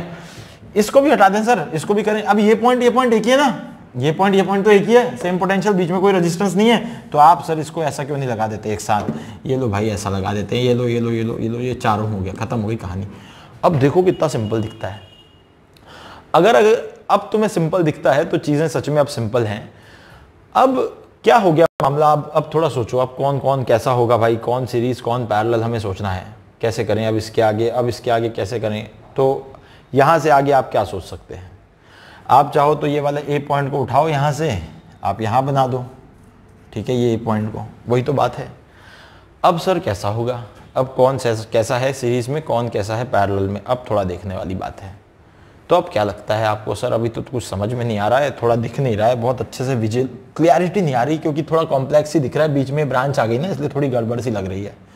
कोई दिक्कत नहीं है, ये पॉइंट तो इसको थोड़ा और रिड्यूस करते हैं, थोड़ा सर्किट को ऐसा बनाते हैं जो अपने को कम यानी समझ में आने लगे। 8 ओम है ना, इसको उठाओ यहाँ से और इसको मैं ऐसा लगा दूं, अगर ये तो देखो वायर कम करो सर्किट में से, ये 8 ओम कर दो, और ये 4 ओम को भी लेके थोड़ा इधर से गायब कर दूं, इसको गायब कर दूं, ये 4 ओम को ऐसा लगा दूं। ये देखो, अगर कोई विजुअलाइजेशन आ रहा होगा तो बताओ, कुछ तो भी नया दिखता है क्या, कुछ सर्किट, कुछ ऐसा नेटवर्क दिखता है क्या जिसको हमने पहले पढ़ा है। देखो जरा हिंट आ रही है क्या कुछ तो भी। 4 और 8 कैसे तो भी ये बीच वाला गायब हो जाए तो मेरी लाइफ इजी हो जाए। तो 4 और 8 यानी क्या हो गया, 1:2, ये वाला भी 1:2, R1/R2 is equal to R3/R4, Wheatstone bridge, ये गायब हो गया सीधे, व्हीटस्टोन ब्रिज बन गया भाई, व्हीटस्टोन ब्रिज बन गया, बीच की वाली ये ब्रांच ही गायब हो गई। रेजिस्टेंस का रेशो देखो 1:2, इसका मतलब ये दोनों सीरीज और आपस में पैरेलल, अब बहुत आसानी से निकल जाएगा। 4 और 2 6, आप देखो यहाँ पे एक रेजिस्टेंस लग गया आपका 6 ओम, और दूसरा लग गया आपके पास 8 और 4 12, ये लग गया आपके पास 8 और 4 12। और आपको अभी बताया था मैंने 6 और 12 का जो इक्विवेलेंट आता है वो आता है 4, answer is 4 ohm, answer is 4 ohm, यही बताया था ना, 6 और 12 का इक्विवेलेंट 4 ओम आता है। 6 और 12 भी याद रख लो, 6 और 12 जहां भी लगेगा 4 ओम आएगा। तो it is again I am telling you, it is very simple. बस सर्किट को कहीं एक जगह से तोड़ना शुरू करो, रिड्यूस करना शुरू करो, जहां जहां के पॉइंट दिखते हैं कि अरे ये सीरीज वो पैरेलल, ये सीरीज वो पैरेलल, उनको तोड़ना शुरू करो, तोड़ और एक्स्ट्रा वायर हटाते जाओ सर्किट से। रीड्रॉ करते समय एक मेंटालिटी बनाओ, एक्स्ट्रा वायर हटाओ। ये जो एक्स्ट्रा वायर ऐसे लंबे लंबे दिखते हैं ना, उससे पता है सर्किट बड़ा कॉम्प्लिकेटेड लगता है, बट एक्चुअली सर्किट उतना कॉम्प्लिकेटेड होता नहीं है, पर बड़ा कॉम्प्लिकेटेड लगता है वो, क्योंकि एक्स्ट्रा वायर बहुत सारे लगे हुए होते हैं। तो उन एक्स्ट्रा वायर को हटाने की कोशिश करो, देखो चीजें क्या बनती हैं, देखो कैसा मजा आता है सर्किट को सॉल्व करने में। ओके, सो अगेन देखो, हमें ढूंढते ढूंढते व्हीटस्टोन मिल गया, आपने देखा कहीं बीच में ही व्हीटस्टोन आ गया। तो ऐसा होगा, डेफिनेटली ऐसा होगा, आपको व्हीटस्टोन दिख जाएगा कहीं बीच में, और अगर ऐसा होता है तो आपको बस वो पहचानना आना चाहिए। अगर आप पहचान लोगे ना तो बड़ी आसानी से चीजें बन जाएगी, बहुत मजे से चीजें बन जाएगी।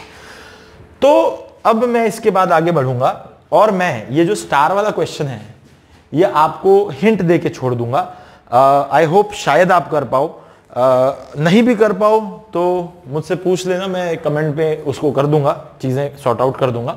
बट अभी आपके लिए ये है कि मैं इसकी हिंट दे रहा हूं, यहां से करंट आएगा अंदर, यहां से करंट निकलेगा बाहर, तो यहां से कुछ करंट जाएगा, यहां से जाएगा। और देखो एक तरह से ये जो हमें अभी अगला कंसेप्ट पढ़ना है, सिमेट्रिक सर्किट ही है ये भी। अच्छा, एक्चुअली सिमेट्रिक सर्किट क्या होता है पता है, जब आप उसे बीच से तोड़ो तो इधर का भाग और इधर का भाग एक दूसरे की मिरर इमेज होनी चाहिए। सिमेट्रिक सर्किट का खेल यही है कि जहां आप उसको लैटरली एक एक्सिस बना के देखो तो एक तरफ का पार्ट और दूसरी तरफ का पार्ट एक दूसरे के मिरर इमेजेस होने चाहिए। तो आप इसकी लैटरल एक्सिस बनाओगे तो ये वाले पार्ट का मिरर इमेज ये दिखेगा आपको, तो ये एक तरह से सिमेट्रिक सर्किट ही है। This is nothing but the symmetric circuit. तो कहीं ना कहीं अब हम लोग इस चीज को सॉल्व करेंगे। इस चीज को सॉल्व करने से सॉल्व तो नहीं करेंगे, मैं इसका सिर्फ हिंट दूंगा आपको। तो इस चीज को मैं हिंट के तौर पे तुम्हें दे दूंगा कि भाई ये कैसे सॉल्व करना है तुम्हें, ठीक है ना। तो एक बात सोचो कि यहां से जो सर्किट का भाग इस तरफ का है वैसे ही सर्किट इस तरफ है। इसका मतलब जो यहां से करंट जाएगा आई डैश, वैसा ही करंट यहां से कुछ जाएगा आई डैश। इसका मतलब ये भी आ रहे, ये भी आ रहे, तो जो भी ड्रॉप होगा तो उसके हिसाब से ये पॉइंट और ये पॉइंट के पोटेंशियल सेम होंगे। तो मैं इनका नाम भी ऐसे ही रखता हूं, इनका नाम 1 और 1 रख देता हूं। तो इन दोनों का नाम 1 और 1। अब इनके बीच में एक रजिस्टर लगा है, देखो सेम पोटेंशियल के पॉइंट बीच में रजिस्टर लगा है, क्या उसमें से करंट जाएगा? मैंने बोला है, पहले ही बोला है, एक अगर सिंपल वायर है और उसके दोनों एंड्स पे सेम पोटेंशियल है तो उसमें से करंट जा सकता है। पर उस वायर के बीच में अगर कोई रजिस्टर लगा है और दोनों के ही एंड्स के पोटेंशियल सेम है तो वहां से करंट नहीं जा सकता। जब भी कभी रजिस्टेंस में से करंट को जाना होगा तो पोटेंशियल डिफरेंस की जरूरत है। तो इसके अक्रॉस इधर से कोई भी करंट नहीं जा रहा भाई, कुछ नहीं जा रहा। यहां से अगर आप देखो तो कुछ करंट इधर चला जाएगा, कुछ इधर, फिर कुछ इधर ड्रॉप करेगा तो कुछ इधर ड्रॉप भी कर देगा। तो ये वाला पॉइंट जो है और ये वाला पॉइंट देखो बिल्कुल सिमेट्रिक है, ये वाला और ये वाला 2 और 2। वैसे ही अगर आप इसको देखेंगे फिर कुछ करंट इधर से इधर आएगा, फिर कुछ करंट इधर से इधर आएगा। ये वाले और ये वाले पॉइंट को देखेंगे तो दिस विल बी 3 और 3, ये 3 और 3। आप देखो बिल्कुल सिमेट्रिक पॉइंट्स हैं। अब ये कॉमन पॉइंट आ गया, ये कॉमन पॉइंट आ गया जिसका नाम तो B ही है, ये B है। ये वाले पॉइंट्स देख लोगे तो इस वाले पॉइंट का नाम आप 4 रख सकते हो, इसका नाम 4 रख सकते हो। अब सिमेट्रिक सर्किट में, वैसे तो मैं सिमेट्रिक सर्किट में बताऊंगा ये प्रोसेस, आप जो सेम पोटेंशियल पॉइंट है ना उनको एक दूसरे पे ओवरलैप कर सकते हैं। यानी 2 को उठा के 2 पे रख दो, 4 को उठा के 4 पे रख दो, 3 को उठा के 3 पे रख दो। जैसे ही आप 2 को उठा के 2 पे रखोगे, 1 को उठा के 1 पे रखोगे, 3 को उठा के 3 पे रखोगे, 4 को उठा के 4 पे रखोगे, तो फिर से एक बार सर्किट डायग्राम बनाना। मैं सिर्फ हिंट दे रहा हूं इस क्वेश्चन की, मैं फिर बोल रहा हूं एक बार आपने क्या करना है भाई, आपको फिर बता रहा हूं क्या करना है। 2 को उठा के 2 पे रखो, 1 को उठा के 1 पे रखो, 3 को उठा के 3 पे रखो, 4 को उठा के 4 पे रखो। जब इसको ऐसा पूरा रख दो, अरे भाई ये है तो मिरर इमेज ही ना, तो जब इन दोनों को एक दूसरे पे रखोगे तो एक ही पिक्चर बन जाएगी पूरी। तो आपको फिर से जो नई सर्किट बनेगी, नई सर्किट को रिड्रॉ करना है, उसमें से ना कुछ रेजिस्टेंस गायब हो जाएंगे। और देखो एक बात बताता हूं, जब 2 को उठा के 2 पे रखोगे और 1 को उठा के 1 पे रखोगे तो ये वाला जो R है, ये वाला R ये वाले R के ऊपर आ जाएगा और 1 2 के अक्रॉस आ जाएगा। ये R इस R के ऊपर आ जाएगा, 1 2 के अक्रॉस आ जाएगा, यानी दोनों पैरेलल में हो जाएंगे। यानी जब इसको इस पे रखोगे तो बहुत सारे पैरेलल करके R/2 हो जाएंगे। बस फिर A और B के लिए फिर से सर्किट रिड्रॉ करना और आंसर निकालना। अगर आप लोग आंसर निकाल पाए तो वो बड़ा ही सुखद अनुभव होगा, क्योंकि वो आंसर निकालने से आपको बहुत कुछ चीज़ें समझ में आ जाएंगी और बड़ी मज़ेदार चीज़ हो जाएगी वो, क्योंकि यानी इससे ये बात कहीं ना कहीं समझ में आ जाएगी, प्रूव हो जाएगी कि भाई चलो आपको जो है वो आ गया है इक्विवेलेंट निकालना सिमेट्रिक सर्किट के लिए। हालांकि इस तरह की कॉन्सेप्ट सिमेट्रिक सर्किट में मैं बहुत ज़्यादा डिटेल में डिस्कस करूंगा, डोंट वरी। चलो तो मैं इसको छोड़ देता हूं, मैंने आंसर तो बता रखा है 7R/2 है। ठीक है, एक बात और, आपको जो क्वेश्चंस दे रहा हूं वो डेफिनेटली आपको सॉल्व करने चाहिए, क्योंकि अगर आप उनको सॉल्व नहीं करोगे तो कहीं ना कहीं आपके अंदर वो कॉन्फिडेंस, वो सेल्फ बिलीफ नहीं बढ़ेगा जिससे कि आप क्वेश्चंस पेपर में कर पाएंगे। तो इसलिए आपको क्वेश्चंस करने बहुत ज़रूरी हैं। देखो यूट्यूब पे एक आदत पड़ जाती है बच्चों की, या फिर एक ऑनलाइन क्लासेस में एक आदत पड़ जाती है कि जो सामने पढ़ाने वाला टीचर है बस वही सॉल्व करता रहे। बट क्लास में ट्रेंड ऐसा नहीं होता। क्लास के अंदर क्या होता है, एक क्वेश्चन दिया जाता है, उसको समझाया जाता है, उसके सारे बेसिक्स बता दिए जाते हैं, बाद में कुछ क्वेश्चन दिए जाते हैं जो बच्चों से सॉल्व कराए जाते हैं, और उस दौरान टीचर वेट करते हैं कि बच्चे सॉल्व करें। पर हम लोग क्या होता है, ये वीडियो की मारामारी में, दौड़ में हम लोग आपको समय ही नहीं देते कि आप हमारे सामने सॉल्व कर सके। इसलिए मैं ऐसे क्वेश्चंस एक्स्ट्रा देता हूँ, ये एक बहुत इंपॉर्टेंट बात है। इसीलिए कभी भी कोई ऑनलाइन टीचिंग एक कन्वेंशनल टीचिंग को रिप्लेस नहीं कर सकती। मैं तो इस बात पे बिलीव करता हूँ, बाकी कोई करे ना करे, but I strongly believe in this thing कि भाई आप कन्वेंशनल टीचिंग को कभी भी किसी चीज़ से रिप्लेस नहीं कर सकते। But we have some problems, जैसे कोरोना है, तो हम लोगों को ये एक मजबूरी है जिसको हम लोग देख रहे हैं, कर रहे हैं। खैर, तो लेट इट बी। अब मैं आगे जाऊंगा। मेरे पास एक नेक्स्ट क्वेश्चन है। मैं इनफाइनाइट सीरीज के क्वेश्चंस पे आ गया हूं। इसके लिए मैं थोड़ा, मुझे स्पेस की जरूरत पड़ेगी। मैं इसको मिटा देता हूं यहां से, इस क्वेश्चन को, इस पार्ट को मिटा देता हूं। ठीक है, तो अब हमें क्या बोलते हैं, इस इनफाइनाइट सीरीज वाले क्वेश्चन को करना है। कितने मिनट बचे हैं मेरे ख्याल से, कितना मिनट हो गया है, 50 मिनट हो गया, 50 मिनट्स हो गए। ओके, सो यानी हम सिमेट्रिक तक शायद ना पहुंच पाए। सिमेट्रिक सर्किट और grouping of cell next part में ही जाएगा प्रोबेबली, शायद, क्योंकि ऑलरेडी 1.5 घंटे के वीडियो हो रहे हैं तो बड़ा मुश्किल होगा। आप देखेंगे तो यहाँ R, 2R, 3R, 100R तक सारे सीरीज में लगे हैं। अब जब सारे सीरीज में लगे हैं तो आपको सिंपल चीज करनी है, RAB सबको जोड़ दो, R plus 2R plus 3R plus, sir 100 तक जोड़ूं क्या? अरे क्यों जोड़ोगे भाई, प्लस 100R, ठीक है, बस ये। और आपको सिंपल ये करना है, R कॉमन निकाल लो, 1 plus 2 plus 3 plus up to 100 तक का सम चाहिए। मैथ्स वाले बड़े आसानी से जानते होंगे, sum of series, sum of series. तो जो n होता है n into n plus 1/2, n यानी आपकी लास्ट टर्म होती है, तो n यानी यहाँ लास्ट टर्म कितनी, 100 इंटू 100 प्लस 1/2। बस आपको इसको फॉर्मूले को यूज करना है, तो सम ऑफ 100 टर्म्स आपको मिल जाएगा, दिस 100 टर्म्स का सम आपको यहां से मिल जाएगा।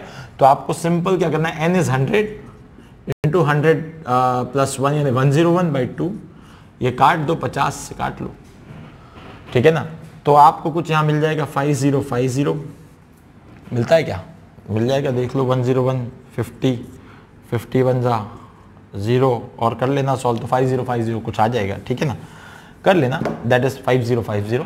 तो आपको जो फाइनली RAB मिल जाएगा that will be 5050R, simple चीज है। बट नीट वाले खासकर ध्यान दें, सम ऑफ 100 टर्म्स या सम ऑफ n टर्म्स, इसका फॉर्मूला ध्यान दें। वैसे ही GP भी आता है, अभी आपको कहीं ना कहीं GP देखने मिलेगा, GP भी आएगा कहीं, GP भी आएगा किसी क्वेश्चन में, तब आपको देखने मिलेगा। तो GP यानी क्या होता है, उस चीज को भी ध्यान रखें, उसका भी आप फॉर्मूला ध्यान रखें, GP का कैसे निकालते हैं। ज्योमेट्रिक प्रोग्रेशन में कोई सीरीज दिए तो उसको हम कैसे सॉल्व करते हैं, ध्यान रखें, क्वेश्चन में आएगा जरूर। तो वो एक चीज हो गई। तो अब हमारे पास ये सम ऑफ 100 टर्म्स वाला एक इंपॉर्टेंट पार्ट हो गया, इसको आप थोड़ा हाईलाइट करके रखें। हाँ, मैथ्स वाले तो पढ़ते ही हैं इसको, कोई दिक्कत नहीं है, जेई वाले तो पढ़ते ही हैं इसको, पर नीट वालों के लिए खासकर दिक्कत होती है, क्योंकि वो मैथ्स में ना इस तरीके के फॉर्मूले नहीं पढ़ते हैं, क्योंकि जो बेसिक मैथमेटिक्स उन्हें फंडामेंटल्स पढ़ाया जाता है उसमें ये सीरीज नहीं पढ़ाई जाती। कई कई जगह पढ़ाई भी जाती है, कई बार दिखाई भी जाती है, बट फिर भी मैं स्ट्रिक्टली बोलूंगा नीट वालों को ये सीरीज जहां जहां आती है वहां स्टार बना के रखें, इवन अपनी कॉपीज में फर्स्ट पेज में सीरीज लिख के रखें, क्योंकि सीरीज का कभी भी काम पड़ सकता है, ठीक है। So now this is the next question, this is the infinite ladder, this is the infinite ladder. अब इस इनफाइनाइट लैडर के कॉन्सेप्ट को समझाना है। सबसे पहली बात, आप अगर देखेंगे तो R, 2R, R, 2R, R, 2R same, ये R, R, R, R, R, R, R, R, R, आप देखेंगे ना तो हर लैडर के स्टेप में सेम ही चीज रिपीट हो रही है। तो जब सेम ही चीज रिपीट हो रही है तो हमें बस उसको लेके चलना है। इस प्रोसेस में आपको क्या करना है, सिर्फ एक लास्ट वाला जो आपका रिपीटेशन है, लास्ट का जो रिपीटेशन है उसको छोड़कर जो इधर पूरा इनफाइनाइट है उसको आप पूरे इनफाइनाइट को कुछ तो भी R डैश अज्यूम कर लें। लेट द इक्विवेलेंट, इसको मैं कुछ नाम दे दूं, अगर इस पॉइंट पे इसको मैं अगर कुछ नाम दे दूं C और इसको दे दूं D, CD, let equivalent resistance across, इस प्रोसेस को बहुत अच्छे से समझना है ना, across CD B R dash. CD से पीछे पूरा R डैश है, CD से पीछे पूरा R डैश है। बस ये प्रोसेस समझा रहा हूं, प्रोसेस हमेशा ध्यान रखें। CD से पीछे पूरा R डैश है, कुछ मानना तो पड़ेगा ना, निकालना है तो बस एक रिपीटेशन को छोड़ दें, एक रिपीटेशन को छोड़ दें, उसके पीछे जो है उसका पूरा R डैश ले लें, ठीक है। तो we can redraw the circuit, we can redraw the circuit as. अब हम सर्किट को कैसे रीड्रॉ करेंगे, तो ये हमने एक छोड़ा था, तो ये लो भाई, ये एक छोड़ दिया, और ये पूरा पीछे का R डैश है, तो ये भी इसके साथ ऐसा पैरेलल में लग जाएगा। This is R dash, this is R, this is R, this is A, this is B। देखो मैंने इसको रीड्रॉ कर दिया है। फिर से बताऊंगा, फिर से सुनो, बड़ी सिंपल चीज है, बड़ी सिंपल चीज है कि भाई हमने क्या किया, जो ये इनफाइनाइट लैडर है, क्योंकि इन्फिनिटी तक जा रहा है, तो हमने सिर्फ एक पर्टिकुलर सेक्शन को छोड़कर बाकी पीछे के पूरे को इक्विवेलेंट को, पीछे के पूरे इक्विवेलेंट को R डैश मान लिया। और हमने उस आर डैश को लेकर फिर से रीड्रॉ किया सर्किट, तो हमें ये एक सर्किट मिल गया। अब यहां तुम्हें दिखता होगा बड़ा आराम से, सर ये दोनों पैरेलल हो गए, ये दोनों के साथ ये वाला सीरीज हो गया, खत्म हो गई कहानी। तो अब आप क्या कह सकते हैं कि सर आर ए बी जो है वो सिंपल है, वो ये दोनों का पैरेलल और उसका इसके साथ सम, यानी आर ये वाला सम होगा ना, तो आर प्लस इन दोनों का पैरेलल यानी क्या होगा, r r dash upon r plus r dash. कितने लोगों को ये इक्वेशन नहीं समझती? बड़ी सिंपल है यार। ये जो वैल्यू है, ये total value, this is nothing but r r dash upon r plus r dash, और ये वैल्यू इसके साथ सीरीज में, तो आर ए बी ये बन गया। मेरी बात समझ में आती हो तो बोलो। अब इसके अंदर एक कैच है छोटा सा, बस वही कैच है, बाकी कुछ भी नहीं। इनफाइनाइट यानी कितने सेक्शन?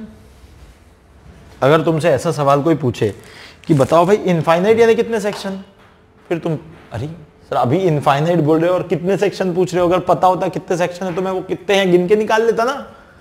प्रॉब्लम तो इनफाइनाइट है। अच्छा एक बात बताओ, सीडी के पीछे क्या इनफाइनाइट नहीं है? ए बी के पीछे इनफाइनाइट है तो सीडी के पीछे इनफाइनाइट नहीं है क्या? ये बताओ मुझे। यानी एक कम करने से इंफिनिटी कम हो जाएगी क्या? नहीं होगी। इसका मतलब सीडी के पीछे हमने अगर आर डैश लिया है तो ये जो आर ए बी पूरा की पूरा है, मैं इसको भी तो आर डैश ही लिख सकता हूं भाई। इंफिनिटी में एक कम क्या और एक ज्यादा क्या? So that complete is nothing but r dash, and actually I need to find out the value of r dash. So अब यहां से बड़ी आसानी से एक इक्वेशन बन गई, r dash equals to r plus r r dash upon r plus r dash. अब ये जो इक्वेशन बनी है ना, ये बनेगी क्वाड्रेटिक। ये बनेगी क्वाड्रेटिक, और क्वाड्रेटिक को आपको सॉल्व करना होगा, और सॉल्व करने के बाद आपके पास एक आंसर आएगा। मैं पूरा आंसर निकाल के बताऊंगा, क्योंकि मुझे इस क्वेश्चन को अच्छे से सॉल्व करना है ताकि आप इसको कर सकें, इनफाइनाइट लेडर के कॉन्सेप्ट को आप समझ सकें। बस उस कैच को समझो कि मैंने पूरा आर डैश क्यों लिखा है। अब इसको हम सॉल्व करते हैं। देखो बहुत आसानी से सॉल्व करेंगे। आर डैश आ गया, उधर वाला नीचे डिनोमिनेटर को मल्टीप्लाई किया तो r into r plus r dash कर दिया, equals to r r dash, sorry not equal to, plus r r dash upon में आ गया आपके पास आर प्लस आर डैश। अब आप इसको इधर भी मल्टीप्लाई कर लें तो r dash r plus r dash equal to r square plus r r dash plus r r dash. इसको भी मल्टीप्लाई कर लें तो r r dash plus r dash का square equal to r square plus r r dash plus r r dash. अब आपको दिखता होगा कि ये एक आर आर डैश तो कैंसिल ही हो जाएगा, तो हमारे पास आ गया अब आर डैश का square minus r r dash और minus r square equal to 0। ये आपकी आ गई क्वाड्रेटिक इक्वेशन। तो अब यहां से एक्स स्क्वायर, ठीक है, प्लस ए एक्स, इधर x का मतलब आर डैश है भाई, हमारा वेरिएबल आर डैश है, हमें तो फाइंड आउट ही आर डैश करना है ना। So x square minus a x, यानी a x square plus b x plus c, ऐसी होती है ना जनरल। अगर मैं इसको लिखूं तो इसको ऐसा लिख सकता हूं मैं, a x square plus b x plus c, ये मेरे पास जनरल क्वाड्रेटिक इक्वेशन है। अगर मैं एक्स स्क्वायर को बोलूं कि ये मेरा एक्स स्क्वायर यानी आर डैश है, ये वाला मेरे पास आर डैश है, तो मेरे पास ए की वैल्यू क्या आ गई, आर डैश का कोएफिशिएंट जो होगा वो ए होगा, जो कि यहाँ 1 है। इसके बाद मेरे पास बी की वैल्यू क्या हो गई, तो ये आ गया माइनस आर, और मेरे पास सी की वैल्यू क्या हो गई, तो माइनस आर स्क्वायर। आपको पता होगा रूट निकालने वाला फॉर्मूला, रूट निकालने वाला फॉर्मूला आपको पता होगा। वो रूट निकालने वाले फॉर्मूले पे मुझे अब इन ए बी सी की वैल्यू को रखना होगा। तो रूट निकालने वाला जो फॉर्मूला होता है जिससे हम क्वाड्रेटिक इक्वेशन के रूट्स फाइंड आउट करते हैं, वो रूट निकालने वाला फॉर्मूला होता है जैसे x equals to minus b plus minus under root of b square minus 4ac upon में आ जाएगा 2a। इधर मेरा x यानी कौन है भाई, x यानी तो मेरा r डैश है। So r dash is equal to minus b यानी कि minus of minus r plus minus under root of b square यानी माइनस r का स्क्वायर माइनस 4, a का मतलब 1 और c का मतलब माइनस आर स्क्वायर, ठीक है, अपॉन में 2 इंटू ए का मतलब अगेन 1। वैल्यूज डाल दी हमने पूरा सॉल्व करूंगा इसे। R dash equals to r plus minus under root of r dash r square का स्क्वायर यानी माइनस आर स्क्वायर का स्क्वायर यानी आर स्क्वायर हो गया, ये माइनस माइनस प्लस हो गया, ये बन गया आर स्क्वायर इंटू 4 यानी 4r स्क्वायर और अपॉन में आ गया 2। सो मेरे पास r डैश आ गया r प्लस माइनस यहाँ पे आ जाएगा मेरे पास रूट ओवर 5r स्क्वायर और अपॉन में आ जाएगा 2। अब रूट से बाहर निकाल दोगे आप अगर तो आपको मिलेगा r plus minus root over 5 और r बाई 2। अब एक बात थोड़ी इस पे समझनी होगी, this is not the answer, this is not the final answer, because r में प्लस एक तो वैल्यू आएगी r की r plus root 5r by 2 और एक वैल्यू आएगी r minus root 5r by 2। आपको दिखता है यहाँ रूट 5 की वैल्यू लगभग 2 से बड़ी है तो माइनस साइन है, 2 से बड़ा है तो ये r डैश इधर से आपको निगेटिव मिलने वाला है, जो कि आंसर नहीं हो सकता। कभी भी रेजिस्टेंस इक्विवेलेंट निगेटिव नहीं आ सकता, इसलिए r डैश जो है that is r in bracket 1 plus root 5 by 2। This is the correct answer, this is the correct answer. I hope आपको ये प्रोसेस बड़ी अच्छे से समझ में आ गई होगी। मुझे लगता है कि अगर आपको ये प्रोसेस समझ में आएगी तो आप ये कर सकते हो। फिर मैं एक बात यहाँ थोड़ा हिंट दे दूंगा सिर्फ कि भाई हिंट में क्या है कि यहाँ तक आप फिर ये एक को छोड़ के इसको मान लो आप कुछ तो भी ये C और ये D, फिर आप इसको रीड्रॉ कर लो तो ये आ जाएगा ऐसा, ये आ जाएगा ऐसा, ये आ जाएगा ऐसा कुछ। यहाँ पे आपको एक मिल जाएगा let it be r dash, this is r, this is r, this is r, this is a, this is b।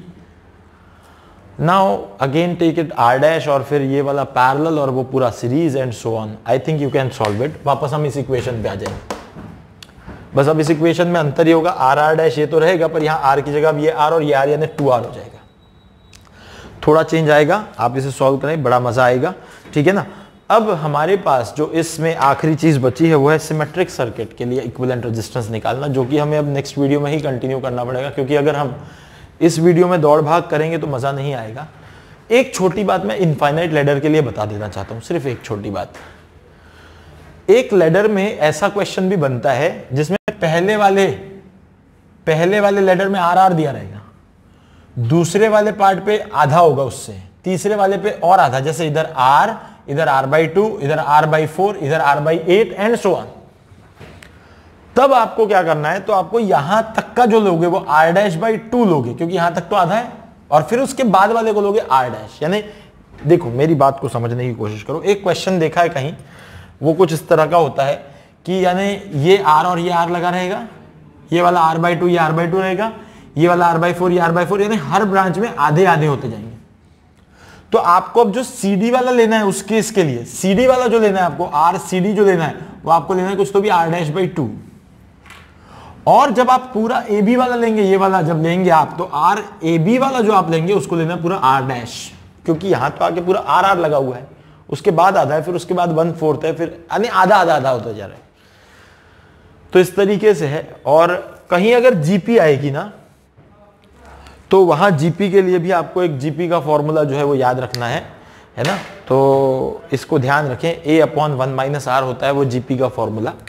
तो GP के फॉर्मूले को भी ध्यान रखें, ये एडिशनल इंफॉर्मेशन दे रहा हूं मैं। A/1 - R, A क्या होता है सर, तो ये होती है फर्स्ट टर्म, वो जो आप सीरीज बनाएंगे उसकी फर्स्ट टर्म, और ये R जो होता है ये होता है कॉमन रेशो। कॉमन रेशो इसको ध्यान रखें। मैं ये स्पेशली ना नीट वालों के लिए बता रहा हूं, क्योंकि जेई वाले ना चैप्टर पढ़ चुके रहते हैं, नीट वालों की दिक्कत होती है। इनफाइनाइट सीरीज के क्वेश्चन के अंदर हमेशा इस सीरीज में फंस जाता है नीट का स्टूडेंट, इवन दो से कॉन्सेप्ट आता है बट वो सीरीज में फंस जाता है।